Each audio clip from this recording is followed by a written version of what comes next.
Muy buenos días, muy buenas tardes o muy buenas noches tengan todos ustedes, queridos amigos, queridas amigas y por supuesto, claro que sí, todos ustedes confundidos, los que están en medio. Bienvenidos una vez más a su programa favorito, ¡pam!, el Círculo de Lectura. Y bueno, estamos aquí para seguir con esta magnífica, maravillosa, mamalona, épica pieza de la literatura mexicana, mexica, Tlacaelel, el azteca entre los aztecas, por mi compadre Antonio Velasco Piña. Y nos quedamos en el capítulo 5,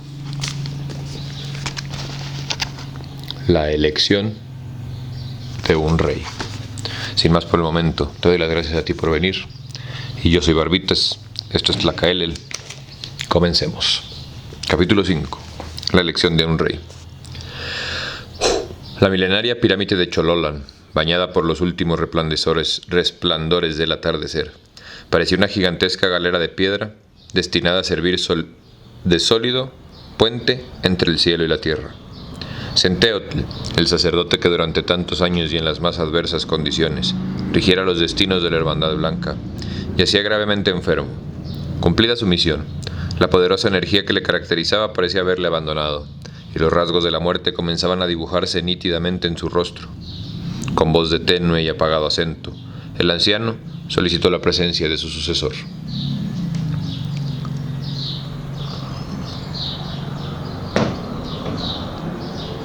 Tlacaelel acudió de inmediato al llamado del enfermo, recuperando momentáneamente un asomo de su vigor perdido. Centeotl explicó al joven azteca, con palabras saturadas de profunda esperanza, los motivos por los cuales le había escogido como depositario del preciado emblema. La larga y angustiosa espera que había concluido, afirmó Centeotl con segura convicción. Tlacaelel era el hombre predestinado que aguardaban los pueblos para dar comienzo a una nueva etapa de superación espiritual. Su labor, por tanto, no sería la del mero guardián del saber sagrado. Debía reunificar a todos los habitantes de la tierra en un grandioso imperio, destinado a dotar a los seres humanos de los antiguos poderes que les permitían coadyuvar con los dioses en la obra de sostener y engrandecer el universo entero. Una vez pronunciadas tan categóricas aseveraciones, Centeotl perdió hasta el último resto de sus cansadas fuerzas, adquiriendo rápidamente todo el aspecto de los agonizantes.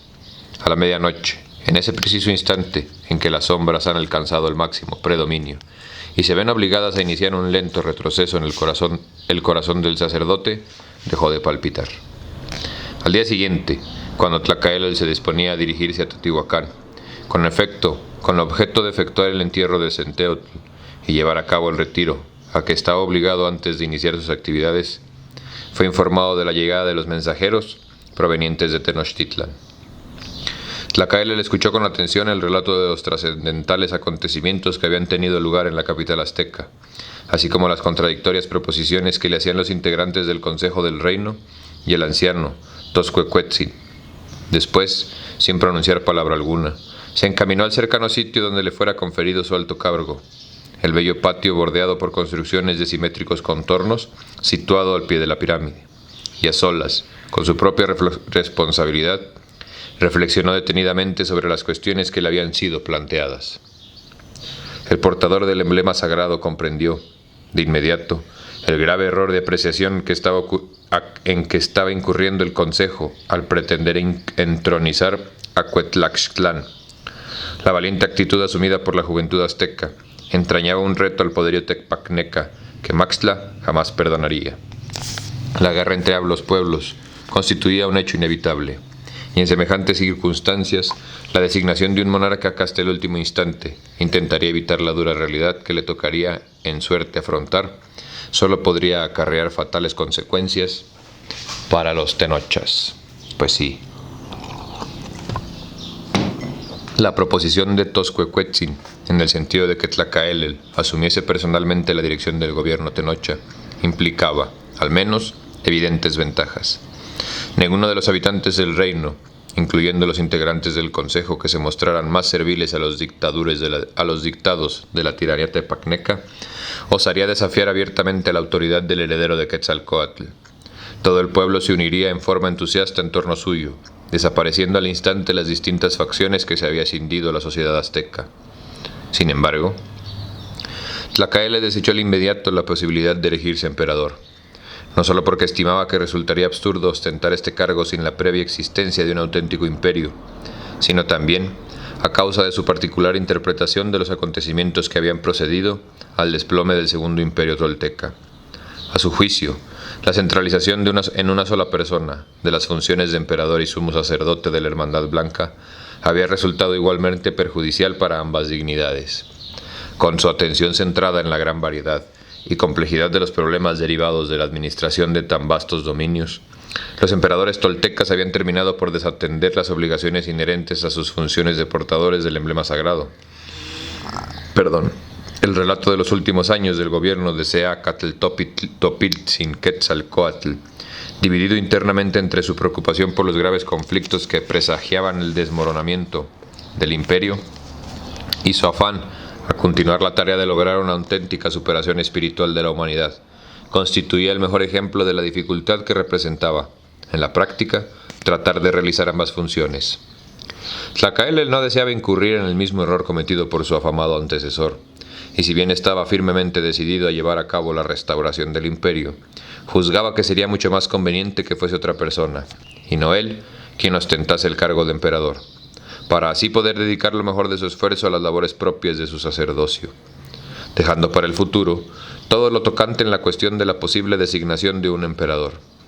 Tlacaele se concretó a tratar de resolver el problema de encontrar a la persona que en aquellas circunstancias pudiese resultar más apropiada para desempeñar el cargo de rey de los aztecas. Mientras repasaba mentalmente las cualidades y defectos de las principales personalidades tenochas, acudió a la memoria de Tlacaele la figura de Itzcoatl, a quien gozaba de un bien ganada fama de hombre sabio y prudente. Itzcoatl era hijo de Acamapichtli, que había sido del primer monarca azteca, y de una mujer de muy modesta condición, pero famosa por su astucia y belleza. Su carácter amable y reservado, enemigo de toda ostentación, le había granjeado innumerables amigos, tanto en el pueblo como entre los integrantes de las clases dirigentes. Itzcoatl no era dado a entrometerse en asuntos ajenos, pero cuando las partes de algún conflicto acudían de común acuerdo en su busca, lograba en casi todos los casos avenir a los contendientes, mediante soluciones que entrañaban siempre un profundo sentido de justicia. Entre más lo pensaba, más se afirmaba en Tlacaele la convicción de que Itzcoatl era la persona indicada para restablecer la concordia en el agitado pueblo azteca, a causa de la reconocida prudencia del hijo de Acamapichtli. Los miembros del consejo no podrían acusarle de estar proporcionando un conflicto que en verdad pudiese estar evitando, pero asimismo, y como resultado de esa misma prudencia, resultaba fácil prever que Itzcoatl no cometería la torpeza de dejar la ciudad sin salvaguarda, sino que salvaría encontrar la forma de mantener la organización defensiva surgida bajo la dirección de Moctezuma. Retornando al sitio donde la guardaban los mensajeros, Tlacaele le expresó ante estos la respuesta que debían memorizar, para luego repetir ante quién les había enviado. Eso.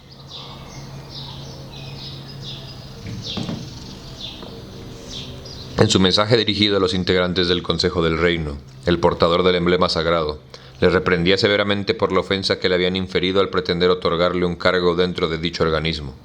Con frases ásperas y cortantes, Tlacaele recordó a los gobernantes tenochas que él era ahora el legítimo heredero de Quetzalcóatl, y por tanto, toda auténtica autoridad solo podía provenir de su persona, resultando por ello absurdo que intentasen igualarse con él, incorporándolo como un simple miembro más del consejo.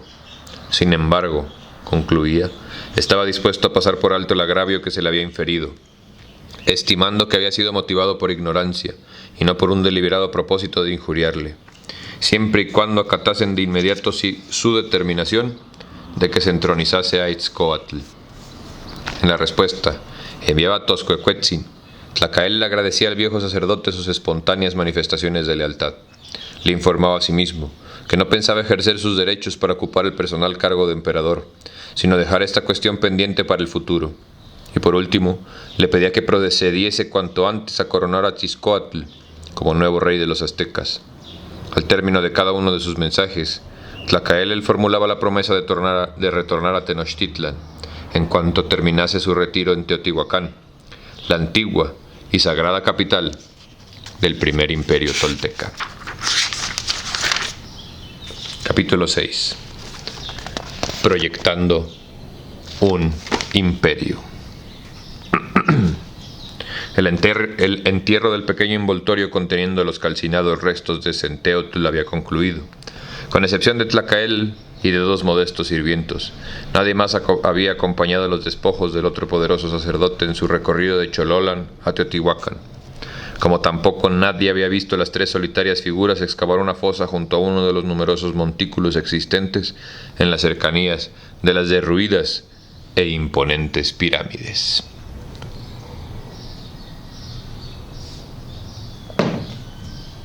De acuerdo con la tradición, la trascendental importancia del cargo de sumo sacerdote de la Hermandad Blanca superaba con mucho la siempre transitoria figura humana que lo ocupaba.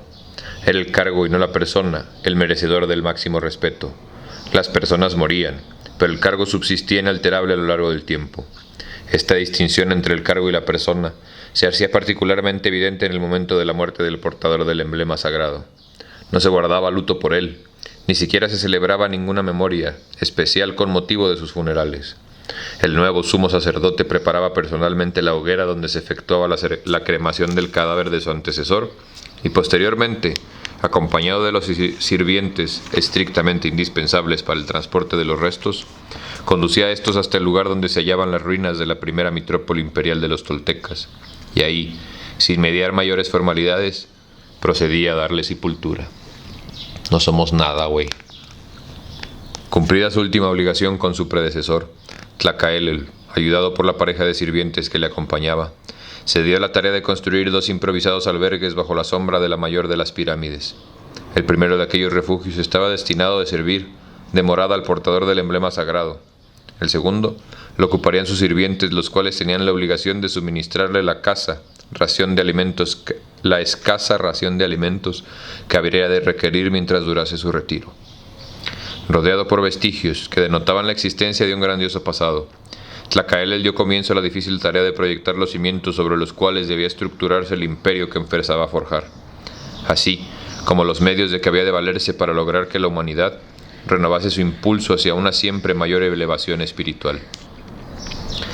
Durante los largos días de incesante meditación, transcurridos entre las ruinas de la abandonada Teotihuacán, el portador del emblema sagrado fue repasando mentalmente, una y otra vez, los conceptos fundamentales de la cultura náhuatl, con objeto de fundar sobre estos sus futuras actividades.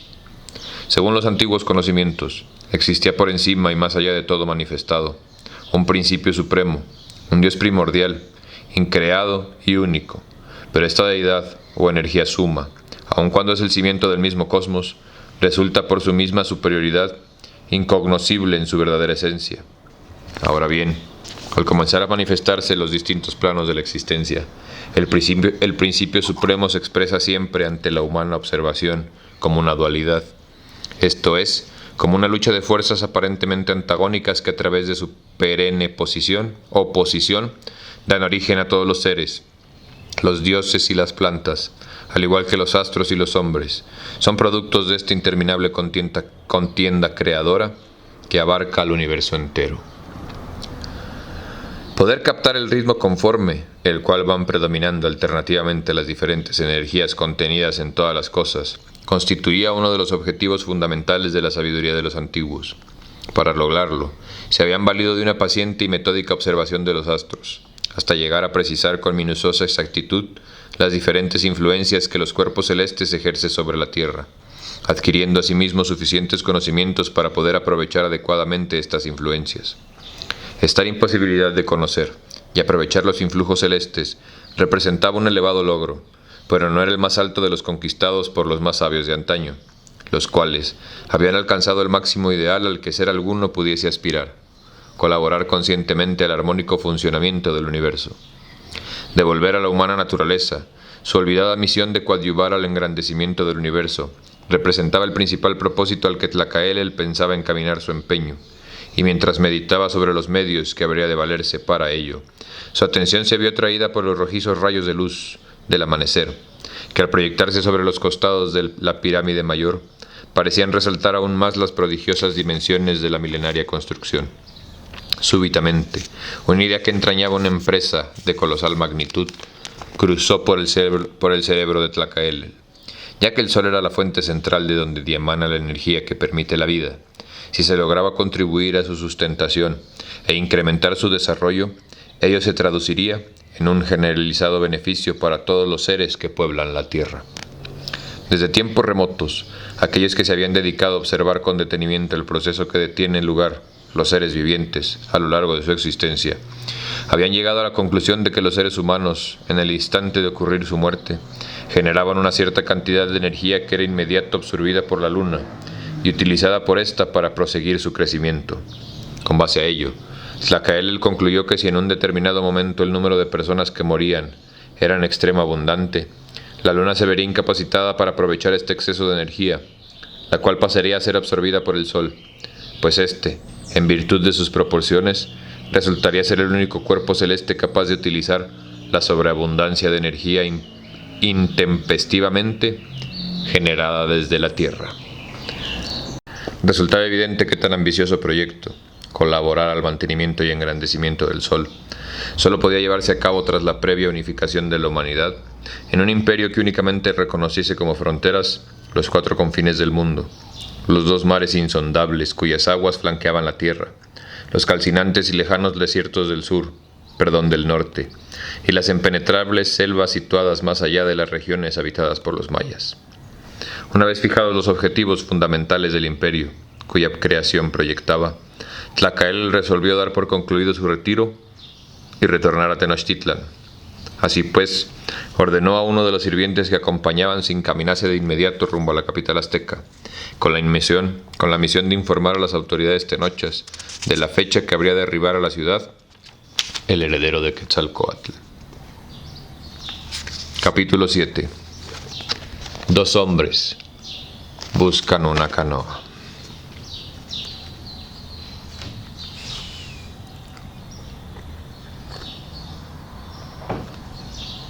La elevación de Itzcoatl a la dignidad real, propuesta por Tlacaelel, se llevó a cabo sin que se produjese en su contra una franca oposición de los integrantes del Consejo del Reino, pues estos, temerosos de contradecir abiertamente la determinación del portador del emblema sagrado y desatar con ello una revuelta popular de impresibles consecuencias, optaron por aceptar la designación del nuevo gobernante, sin cejar por ello en su empeño de procurar congraciarse con toda costa con los tecpanecas.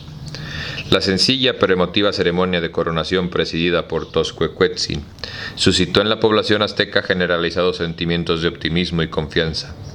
Todos deseaban ver el ascenso de Itzcoatl, el feliz presagio de una pronta restauración de la concordia interior y de la desaparición del grave conflicto externo que les amenazaba. Sin embargo, los más conscientes de entre los tenochas se percataban claramente de que ello no era posible y que ambos peligros continuaban latentes. Oscurecían el porvenir del reino. A los pocos días de celebrada la coronación, una embajada proveniente de Azcapotzalco solicitó permiso para arribar a Tenochtitlan. Sus integrantes afirmaban venir en son de paz y ser portadores de un mensaje de salutación para el nuevo monarca. Itzcoatl dio órdenes para que se permitiese a los embajadores llegar a la ciudad, ya que los jóvenes tenochas custodiaban el lago y les habían impedido cruzarlo, disponiendo asimismo se les rindiesen los honores y atenciones acostumbrados. Los embajadores comenzaron por expresar ante Iztaccíhuatl el saludo que le enviaba Maxtla, con motivo de su reciente entronización, pero acto seguido cambiaron de tono para transmitirle las duras exigencias acordadas por el soberano de Azcapotzalco. Todos los jóvenes que se habían secundado con Moctezuma debían ser considerados como rebeldes, siendo obligación de las autoridades tenochas reducirlos por la fuerza, para luego entregarlos maniatados a los tecpanecas, los cuales les aplicarían el castigo que estimasen pertinente. Finalmente, Maxtla decretaba un considerable aumento en los tributos, ya de por sí elevados, que debían pagar los aztecas. Al conocerse las pretensiones tecpanecas, renacieron de inmediato las diferencias de criterio entre los dirigentes tenochas. Toscuecuetzin las calificó de inadmisibles y otro tanto hizo Moctezuma, a quien Itzalcóatl había liberado el mismo día de su ascenso al poder. Pero en cambio, Los miembros del Consejo del Reino vieron en el cumplimiento de dichas pretensiones la última posibilidad de lograr preservar la paz, e iniciaron una campaña de rumores tendientes a convencer al pueblo de que las condiciones impuestas por Maxtla no eran tan severas como pudieran esperarse, y que los únicos obstáculos que impedían lograr un acuerdo con sus poderosos vecinos provenían del orgullo de Moctezuma y de la salinidad de Toscuecuetzin. Pinches políticos siempre han sido iguales.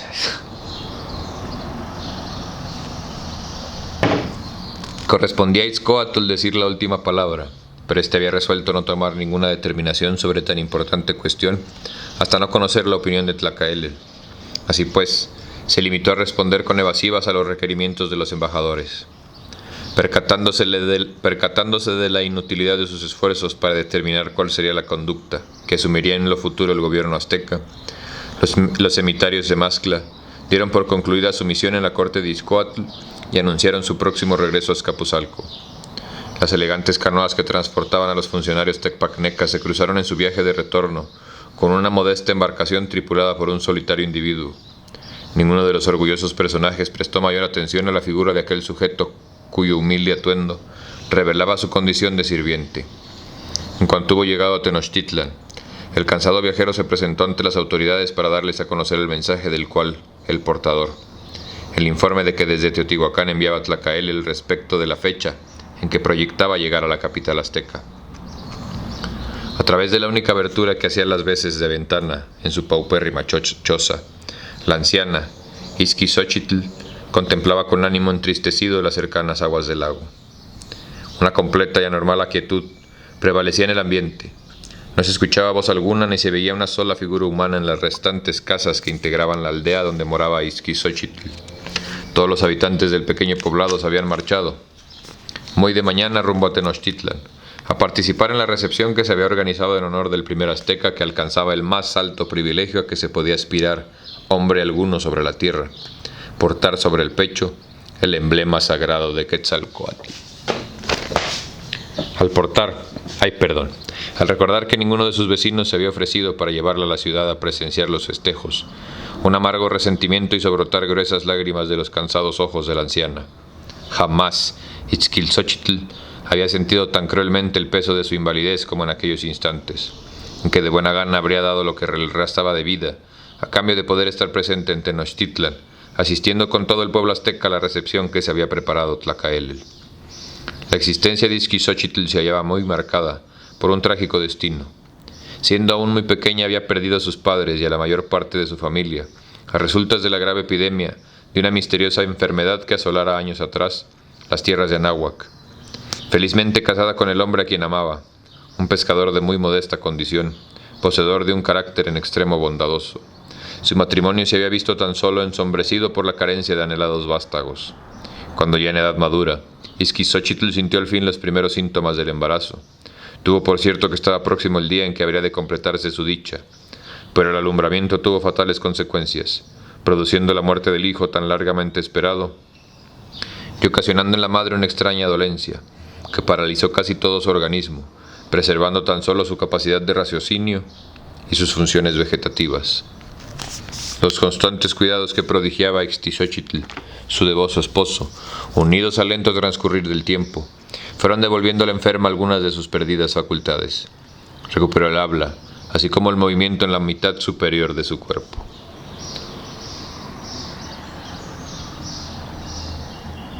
Todos los días, tras de concluir sus cotidianas faenas, el esposo de Ixquixóchitl acompañaba a ésta en una amplia y sólida canoa que personalmente había construido para el transporte de la inválida, y efectuaba con ella largos paseos por alguno de los bellos pasajes del lago.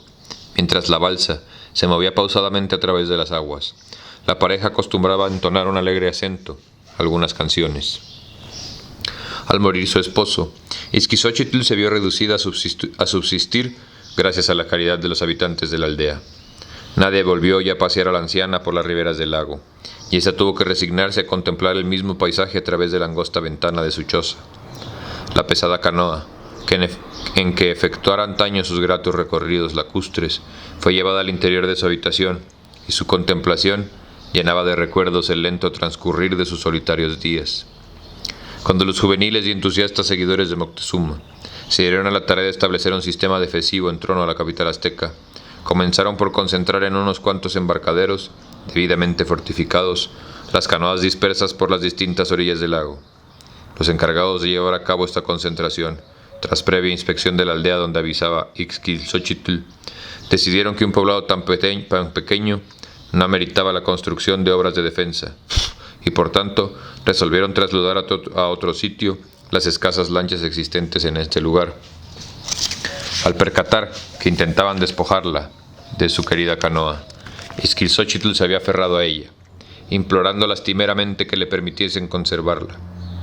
Conmovidos por las súplicas de la anciana, los jóvenes que tenían a su cargo efectuar la requisa de lanchas habían terminado por acceder a sus ruegos, contentándose con ocultar ingeniosamente la canoa, convirtiéndola en una especie de aparente refuerzo del endeble techo de la choza.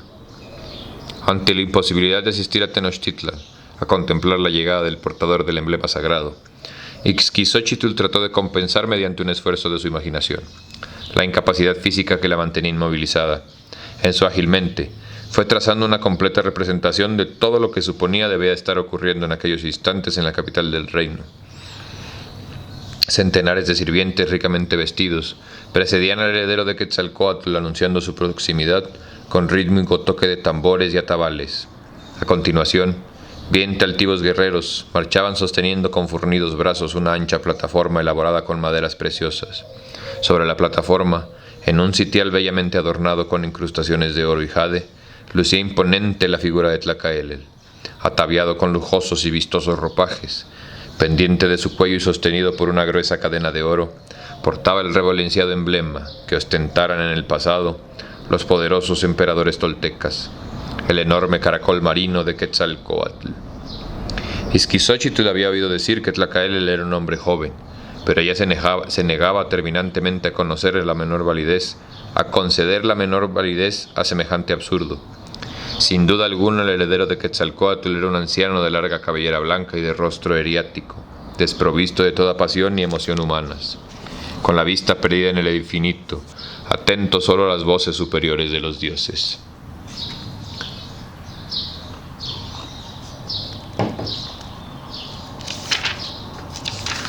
La súbita aparición de dos figuras humanas que avanzaban directamente hacia la aldea vino a interrumpir bruscamente las ensoñaciones de la anciana. La presencia de extraños en aquella mañana resultaba del todo inusitada, pues de seguro ya toda la gente de los alrededores se encontraba en estos momentos en Tenochtitlan, participando en la recepción de Tlacaelel. Un sentimiento de temor sobrecogió el ánimo de Ixquilxóchitl, quien supo que muy bien podía tratarse de ladrones deseosos de aprovechar la ausencia de los moradores de la aldea para saquear las casas. Bajo el creciente impulso del miedo y la curiosidad, Ixquilxóchitl trató de dilucidar a través de un atento examen la clase de personas que podrían ser aquellos sujetos que se aproximaban. A juzgar por el vestido y la actitud de uno de los recién llegados, la anciana no tuvo mayor dificultad para concluir que debía tratarse de algún modesto sirviente de un centro religioso. Sin embargo, a pesar de su profundo sentido de observación desarrollado a través de los años de obligada inmovilidad, le resultó imposible emitir juicio alguno sobre la otra persona. El sujeto que traía la atención de Ixquilxóchitl era un joven de no más de 23 años, de estatura ordinaria y de recia figura, y bien proporcionados miembros. Su atuendo sencillo en extremo constaba tan solo de un maxatl y de un timatli. El maxatl era un lienzo de algodón enrollado en torno a la cintura, y el timatli una manta que colgaba de los hombros. No era, por tanto, su indumentaria idéntica a la de cualquier campesino, y le desconcertaba a la inválida, sino la poderosa y extraña energía que parecía emanar de aquel individuo en cada uno de sus firmes y clásticos movimientos. Aparentemente, los dos recién llegados conocían de antemano que Ixquilxóchitl era en estos momentos la única habitante presente en la aldea, pues sin vacilación alguna se encaminaron hacia su desvencijada choza. Al llegar frente al umbral de la vivienda, una voz de firme y modulado acento solicitó autorización para penetrar en el interior. Sin superar aún los cautelosos temores que le dominaban, Ixquilxóchitl otorgó el permiso que se le pedía. Al instante, Los dos desconocidos se introdujeron en la habitación y la anciana pudo contemplar a escasa distancia de su propio rostro las facciones del joven y enigmático visitante. Su firme mandíbula de barbilla vigorosamente redondeada, su amplia y despejada frente, sus labios de expresión a un mismo tiempo severa y amable, resaltando de entre todos aquellos singulares rasgos, los ojos negros y profundos, en los que se ponía de manifiesto una voluntad indomable y una incontrastable energía, que parecía gritar en su ansia por transformarse de inmediato en acciones de fuerza avallazadora. Apartando la vista de aquella irresistible mirada, Ixquizóchitl observó que el desconocido portaba sobre el pecho la mitad de un pequeño caracol marino, pendiente de una delgada cadena de oro. Al contemplar aquel objeto, la inválida se sintió sacudida en el fondo mismo de su ser, percatándose repentinamente de la identidad del personaje que se hallaba frente a ella: Tlacaelel, el heredero de Quetzalcóatl. Ixquizóchitl porfirió un ahogado grito de asombro y trató de arrastrarse hasta los pies del joven azteca, con la intención evidente de besarlo respetuosamente. Mediante rápido y afectuoso ademán, Tlacaelel impidió los propósitos de la anciana.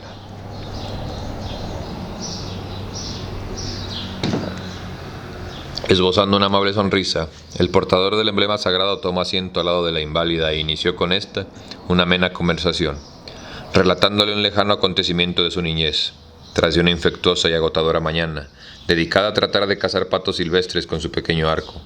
Un pescador que observaba la inutilidad de sus esfuerzos le había enseñado la forma de preparar trampas para atrapar a estas aves, aconsejándole que en lugar de perseguirlas, aguardase con paciencia que los animales cayesen en la trampa. Una vez comprobada la eficacia del sistema propuesto por el pescador, Tlacaelel había continuado durante sus años infantiles, entrevistándose con frecuencia con aquel hombre, aprendiendo a través de sus sabios consejos incontables secretos sobre la forma de proceder que caracterizaba a los numerosos seres que vivían en el lago, desde los lirios acuáticos hasta las distintas especies de peces que, veloces, cruzaban sus aguas. Para Ixquizóchitl no constituyó mayor problema adivinar que el pescador de aquel relato no era otro sino su extinto esposo. Solamente él había sido capaz de poseer en tan alto grado ese profundo conocimiento de las cosas de la naturaleza y ese bondadoso espíritu siempre dispuesto a proporcionar ayuda a los demás, características claramente sobresalientes en el pescador de aquella historia. Cuando el propio portador del emblema sagrado confirmó sus suposiciones, 2 lágrimas resbalaron por el agrietado rostro de la anciana. Dando por concluidas las añoranzas, Tlacaelel expresó con toda franqueza el motivo de su presencia. Necesitaba una canoa para llegar a Tenochtitlan, y aun cuando estaba al tanto de la requisa y concentración de lanchas llevada a cabo por órdenes de Moctezuma, suponía que esta disposición no había surtido efecto en lo concerniente a la canoa propiedad de Ixquizóchitl, pues conociendo la generosa condición de sentimientos que animaba a los jóvenes que habían efectuado esta tarea, daba por seguro que no habrían sido capaces de despojarla de un objeto que para ella era tan preciado. Ixquizóchitl manifestó de inmediato su consentimiento a lo que se le solicitaba. Sin embargo, no dejó de expresar la extrañeza que le producía aquella petición. La capital del reino esperaba presa de emoción la llegada del primer azteca a quien se había confiado la custodia del caracol sagrado. ¿Por qué escogía a Tlacaelel, en forma casi subrepticia, para retornar a su ciudad? El embarcadero central le aguardaba de seguro, una numerosa escolta con la misión de conducirle a través del lago. Una expresión de dureza cubrió la faz de Tlacaelel, mientras respondía a la pregunta de la anciana. Ningún motivo, y mucho menos un simple festejo, constituía causa suficiente para que los aztecas descuidasen la vigilancia que debían siempre en torno de su ciudad. Si buscaba llegar a Tenochtitlan sin ser visto, era precisamente para comprobar la efectividad de las defensas que la protegían. Tras de bajar su hábil escondrijo, la pesada canoa, Tlacaelel y su acompañante la conducieron con todo el cuidado hasta las cercanas aguas del lago, y subiendo con ella, comenzaron a remar con vigoroso esfuerzo. Dominada aún por la intensa impresión que dejara en ella inesperada visita del portador del emblema sagrado, Ixquizóchitl contempló alejarse lentamente la canoa en dirección a la capital azteca. ¡Pam, pam, pam! La neta está bien perro este libro, güey. Sea lo que sea de cada quien. Así, háganle como quieran, peleense con quien quieran. Capítulo 8. Pueblo de Tenoch. Habla Tlacaelel.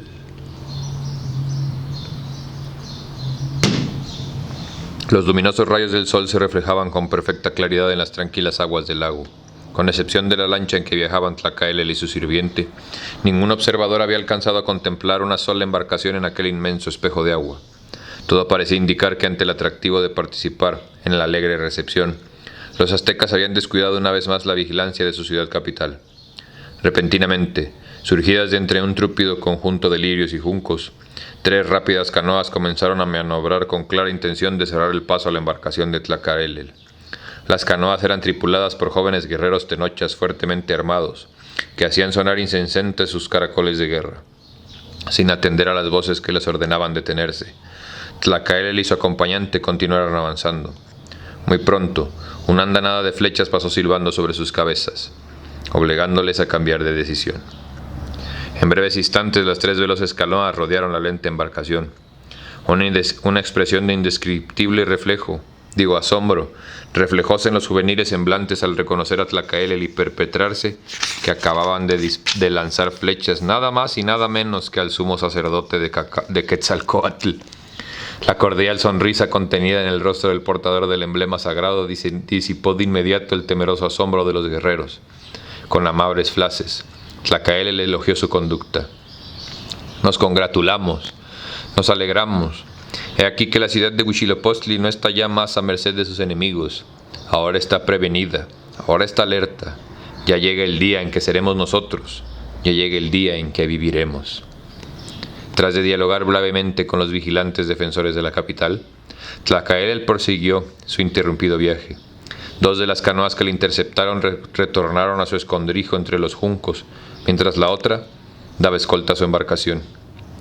Muy pronto Tlacaelel terminó de corroborar la eficaz organización defensiva existente en derredor de Tenochtitlan, estratégicamente distribuidas en diferentes lugares del lago y casi siempre ocultas en los sitios en que la vegetación acuática adquiría características de mayor concentración. Numerosas embarcaciones tripuladas por bien pertrechados guerreros mantenían una incesante vigilancia que eliminaba cualquier posibilidad de un ataque por sorpresa contra la ciudad. Rodeada de una creciente escolta de canoas, conducidas por entusiastas jóvenes que hacían sonar sin cesar sus caracoles y tambores de guerra, la embarcación que transportaba Tlacaelel se iba aproximando cada vez más a Tenochtitlan. En la capital azteca, el nerviosismo y la expectación crecían a cada instante. Desde muy temprano las calles y canales de la ciudad se hallaban abarrotadas por una multitud que aguardaba impaciente la llegada del heredero de Quetzalcóatl. Al transcurrir buena parte de la mañana sin que el portador del caracol sagrado hiciera su aparición, comenzaron a circular los más alarmantes rumores, según los cuales los tecpacnecas habían apresado a Tlacaelel y pretendían utilizarlo como rehén para obligar al pueblo azteca a pagar tributos más onerosos. En medio del creciente temor, únicamente Moctezuma manifestaba un confiado optimismo que procuraba transferir a los demás, repitiendo sin cesar que su hermano era amigo de actuar siempre en forma imprevista y que de seguro se había apartado de las rutas más transitadas, en donde le aguardaban escoltas enviadas en su búsqueda, e intentaría llegar sin ser visto para así poder verificar por sí mismo la efectividad de los sistemas de defensa con que contaba la ciudad. No pasó mucho tiempo sin que las sospechas de Moctezuma fueran confirmadas por los hechos. Una de las embarcaciones que escoltaban a Tlacaelel se adelantó a las demás para llevar a la ciudad la tan esperada noticia. El portador del emblema sagrado se encontraba ya en el lago y se dirigía en línea recta al embarcadero central de Tenochtitlan. Un grito de contenido júbilo brotó en incontables gargantas, al tiempo que idénticas preguntas cruzaban por la mente de todos los presentes. ¿En qué forma debía manifestarse el profundo respeto que era merecedor el sumo sacerdote de Quetzalcóatl? ¿Llegaba Tlacaelel para elegirse como emperador? ¿Era partidario de la colaboración con los tecpacnecas o intentaría sacudir el yugo que oprimía al pueblo azteca? La ruidosa algarabía con que los acompañantes de Tlacaelel anunciaban su avance muy pronto llegó a los oídos de los inquietos tenochas.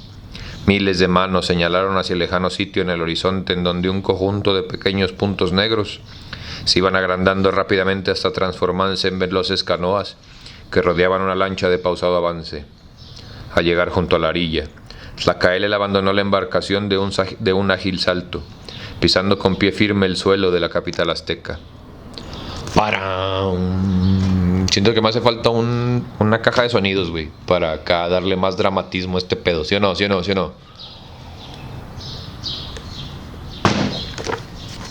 partir del momento en que la autoridad tenocha había tenido conocimiento de la fecha en que retornaría a Tlacaelel, se habían dado a la tarea de tratar de organizar los festejos más adecuados para recibirlo. Los problemas de dicho recibimiento implicaban no eran de fácil solución. En primer término, porque en el pasado ningún portador del emblema sagrado se había dignado visitar a Tenochtitlan, y por ende, los aztecas no contaban con un precedente que resultase aplicable a la organización de la recepción de esta índole. Y en segundo lugar, a causa de la gran confusión que privaba entre el pueblo y dignatarios tenochas respecto del papel que llegaba a desempeñar en un modesto y sojuzgado reino como el azteca, un personaje a quien muchos calificaban de auténtica deidad. Contrastando con el paralizante desconcierto que denominaba a las autoridades, Citlalmina y los grupos de jóvenes que la secundaban habían elaborado un programa integral de festejos que incluían las más variadas actividades. Al conocer los planes proyectados por la juventud tenocha, Itzcoatl les había otorgado su aprobación, dejando prácticamente en sus manos la organización del recibimiento. Para los juveniles organizadores no representó mayor problema conseguir la colaboración popular que la realización de su proyecto de festejo requería. Poseído de un febril entusiasmo, el pueblo entero había participado en las múltiples tareas encaminadas a dar el máximo realce a la llegada del portador del emblema sagrado, desde engalanar las casas de los sencillos pero bellos adornos, hasta elaborar una gigantesca alfombra de flores a lo largo del recorrido que había de efectuar Tlacaelel dentro de la ciudad. Así pues, ningún tenocha se sentía ajeno al trascendental acontecimiento que tendría lugar aquel día en la capital azteca. La neta, Tlacaelel me cae a todo dar, güey. Se me hace como esos vergas de la escuela que se sentaba solito en tu salón y no decía nada, pero cuando hablabas con él, güey, podía hacer llorar a cualquier culero o hacer feliz a cualquier culero. O sea, ¿sí me entiendes? De esos güeyes que tienen así como un, no sé, güey, una vibra bien padre. Lo primero que contempló Tlacaelel al arribar a Tenochtitlan fue la bella figura de Citlalmina, rodeada de un numeroso grupo de pequeñas niñas ataviadas en forma por demás extraña, pues portaban toda clase de armas que a duras penas lograban sostener con sus débiles fuerzas. Las miradas de Tlacaelel y Citlalmina se cruzaron. La compenetración que existía entre ellos era tan grande que bastó una sola breve mirada, tan fugaz que pasó inadvertida la observación de los presentes, para que sin mediar palabra alguna, resolviesen de común acuerdo el proceder que adoptarían en el futuro. Todas las niñas mexicanas deberían de saber sobre Citlalmina. Esa es nuestra responsabilidad, cabrones. Así que órale, a promover la palabra de Citlalmina. El menor incumplimiento de los sagrados deberes al que Tlacaelel habría de consagrarse constituía, ante la rectamente y superior espiritualidad de ambos jóvenes, una incualificable traición que ni siquiera podía ser imaginada. Por tanto, comprendían muy bien que la nueva situación les obligaba al sacrificio de sus sentimientos personales. Sin embargo, sabían también que aun cuando quizás no volviesen a verse nunca más, continuarán siendo siempre un solo y único ser, encarnado en dos cuerpos. Alzando un brazo con fácil y gracil y firme ademán, Citlalmina señaló al portador del emblema sagrado al tiempo que exclamaba con fuerte acento: «Que Huitzilopochtli esté siempre contigo, Tlacaelel, azteca entre los aztecas». La salutación de Citlalmina, expresada en tan breves como reveladores términos, despejó en un instante los equívocos y difundidos conceptos respecto de la posición que dentro de la sociedad azteca venía a ocupar el heredero de Quetzalcóatl. La idea de que el portador del emblema sagrado constituía en sí mismo una divinidad recibía así la más rotunda negativa. El calificativo dado por Citlalmina al recién llegado proporcionaba a todos una imagen clara y precisa de lo que en realidad era Tlacaelel, el personaje más importante y respetable de todo el reino, pero no por ello un ser inaccesible y separado de las necesidades y problemas de su pueblo. Superando la tensa inmovilidad que hasta ese momento había dominado a la multitud, las niñas ataviadas con armas de guerra se acercaron hasta Tlacaelel. Las pequeñas habían apoderado de todo aquel armamento la noche en que Citlalmina, aduciendo la aparente inexistencia de hombres en el reino, había exhortado a las mujeres tenochas a hacerse cargo de la defensa de la ciudad. Posteriormente las niñas habían ocultado las armas, negándose a devolverlas a sus familiares a pesar de las reprimendas y castigos sufridos. Con frases entrecortadas por la emoción que les dominaba, las chiquillas expresaron a Tlacaelel que venían a entregarle sus armas, pues estaban seguras de que él sí sabría utilizarlas adecuadamente. Me dan ganas de llorar, güey, neta, güey. El azteca entre los aztecas esbozó una amplia sonrisa al percatarse de la decidida actitud de las pequeñas. Dialogó brevemente con ellas y después tomó varias de las armas que le ofrecían. Cruzó sobre su pecho un largo arco, acomodó entre sus hombros un carcaj rebosante de flechas, embarazó un bello escudo decorado con la imagen de Huitzilopochtli, y en su diestra esgrimió un macahuitl de cortantes filos. El macahuitl, calificado como acierto como la espada prehispánica, se elabora incrustando filosas navajas de obsidiana a ambos lados de un recio pedazo de madera, de aproximadamente 1 metro de largo por 20 centímetros de ancho. Básicamente es como si a un bate, cuando al bate le clavan clavos, más o menos, pero en vez de ponerle clavos, le atravesaban piezas de obsidiana y se convertía como en un garrote máster, güey. La neta sí estaba bien chacal esa madre, o sea, sí era un arma bastante aguerrida, güey.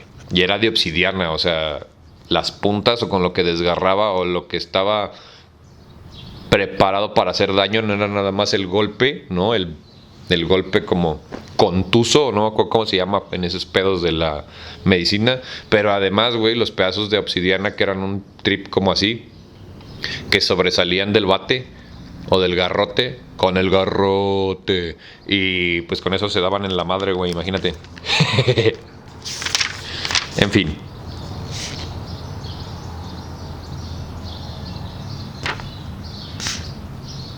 Ya me perdí, güey. ¿Dónde está lo del macahuitl?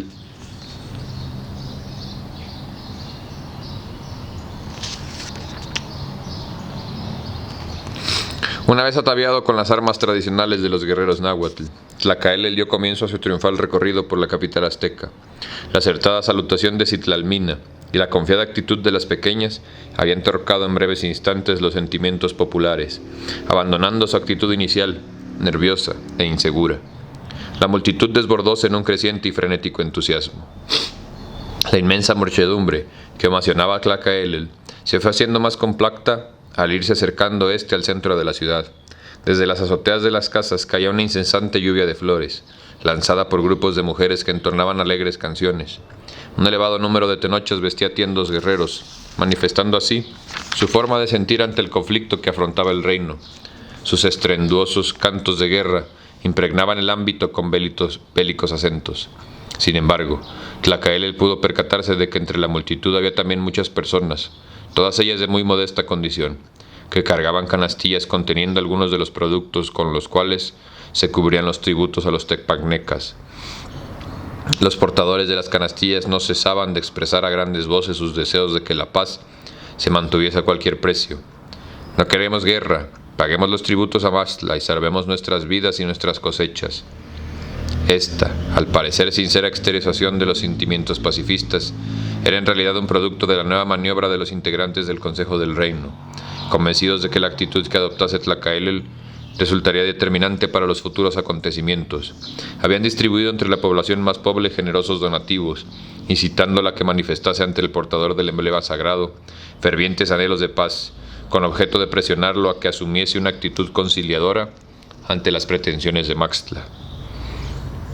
En medio de un verdadero mar humano, en ocasiones volvía imposible su avance, Tlacaelel llegó finalmente a la plaza mayor de la ciudad. Ahí le aguardaban sobre un adornado templete de madera, construido al pie de la gran Teocalli, las personalidades más destacadas del reino. Tlacaelel ascendió las gradas del entarimado y se dirigió a la línea recta hacia el Toscuecuetzin, el sumo sacerdote del culto tenocha. Al ver frente a él a su antiguo discípulo, portando el sagrado emblema de Quetzalcóatl, el anciano sacerdote fue presa de la más viva devoción. Con el rostro bañado en lágrimas intentó arrodillarse ante los pies de Tlacaelel. Al impedírselo se despojó del símbolo de su poder en el pectoral de jade de Tenoch, y con el humilde ademán hizo entrega del mismo a Tlacaelel. El azteca entre los aztecas rechazó amablemente el ofrecimiento y colocó de nuevo el pectoral sobre el pecho de Toscuecuetzin, después de lo cual avanzó hasta quedar frente a Itzcoatl. El monarca azteca, siguiendo el ejemplo del sumo sacerdote, se despojó del emblema más representativo de su autoridad, la diadema de oro con plumas de quetzal que coronaba su frente, e intentó colocarlo una vez más sobre la cabeza de Tlacaelel. Pero una vez más, éste rechazó el emblema que se le ofrecía. La aceptación de Tlacaelel de aquellos símbolos le habría convertido de inmediato en rey y sumo sacerdote de los tenochas. Su rechazo, efectuado ante la vista de incontables testigos, constituyó para todos no solo un claro testimonio de que tanto Itzcoatl como Toscuecuetzin contaban con su más completa aprobación, sino también una prueba evidente de que la misión de que el heredero de Quetzalcóatl venía a desempeñar dentro de la sociedad tenocha era de un carácter superior y diferente a la del monarca y a la del sumo sacerdote. Acto seguido, Tlacaelel saludó a los integrantes del Consejo del Reino. Su actitud con ellos fue cortés, pero no exenta de una deliberada frialdad, la cual resaltó aún más por el hecho de que a continuación, al dialogar brevemente con Moctezuma y los jóvenes guerreros que le acompañaban, se expresó ante estos en elogios, términos, felicitándolos por el sistema de vigilancia que para protección de la ciudad habían organizado, y cuya eficacia había podido comprobar personalmente. Concluidos los saludos, Tlacaelel se colocó a un lado de Itzcoatl, quien, adelantándose unos pasos, se dispuso a presentar formalmente al portador del emblema sagrado ante todo el pueblo azteca.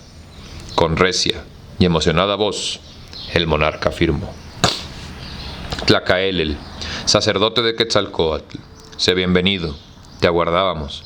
Estábamos desasosegados por tu ausencia. Muy graves, muy difíciles son los problemas que hoy nos afligen.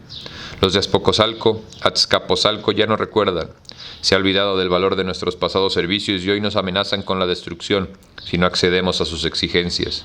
Sin embargo, siendo tan graves los conflictos externos que nos aquejan, son en realidad los problemas internos los que más nos inquietan y preocupan. No estamos unidos, sino que vivimos en discordia. No avanzamos en derechura, sino caminamos descarriados. No estamos serenos, sino alterados y con alboroto. Trocando sus pesimistas afirmaciones por frases que denotaban su confianza en una próxima mejoría de la angustiosa situación descrita, Itzcoatl finalizó su mensaje de presentación. Oh tenochas, ¿a qué hablar más de nuestras rencillas y mezquinidades? Estamos ciertos de que éstas han cumplido su tiempo y hoy, finalmente, alcanzamos nuestro deseo.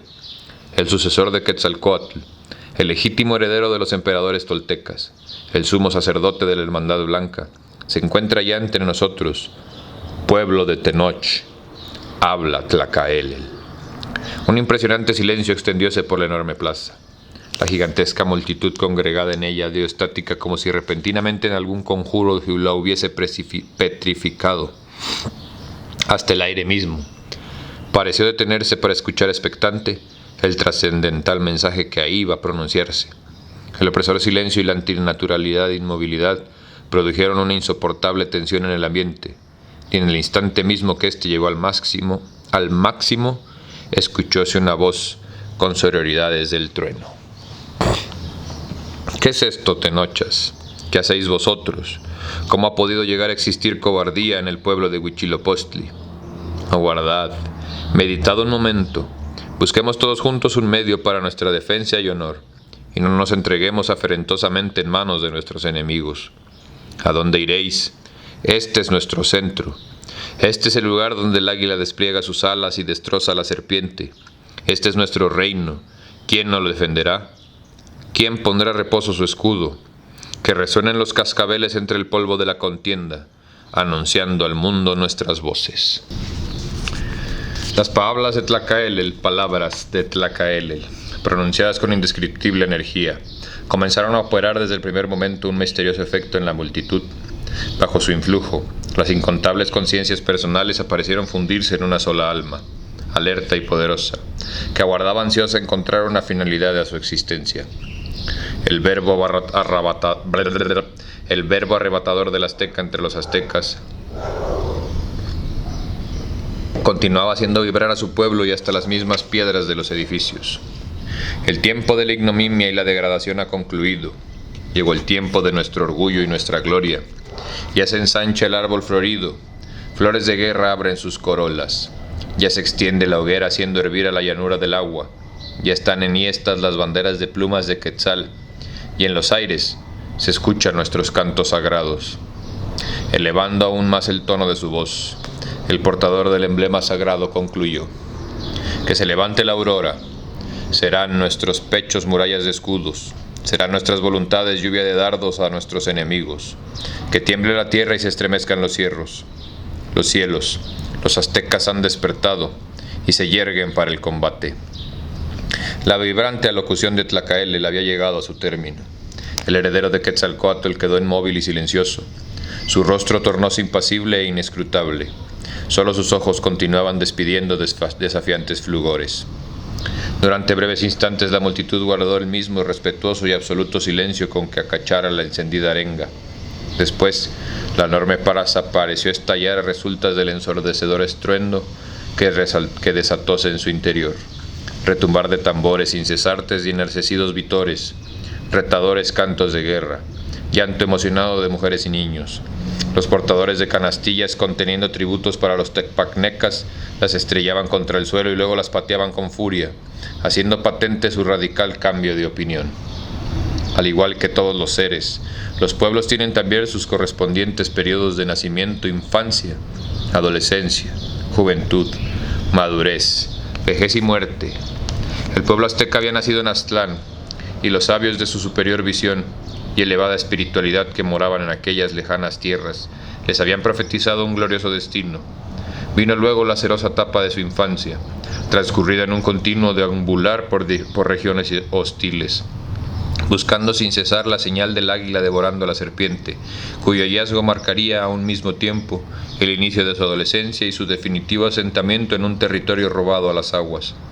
Por todo esto, constituía ya en estos momentos un pasado superado, pues aun cuando el futuro se vislumbraba oscuro y cargado de amenazas, la superior personalidad de Tlacaelel había logrado imprimir un nuevo impulso al progresivo desarrollo de su pueblo, haciéndole concluir bruscamente la época de una adolescencia inmadura y titubeante, para dar comienzo a una etapa juvenil que se iniciaba pletórica de un vigoroso entusiasmo. Durante toda la noche continuaron resonando en Tenochtitlan los vitores y cánticos del pueblo azteca. Muchísimas gracias por venir a tu ejercicio de resistencia cultural favorito. Espero que estés disfrutando de esta fantástica, maravillosa pieza de la literatura contemporánea. Y acuérdate, güey, nosotros los mexicas deberíamos de saber más de estas cosas y menos de lo que nos enseñan en la escuela. Muchísimas gracias por venir a tu proyecto de resistencia cultural favorito y nos vemos a la próxima.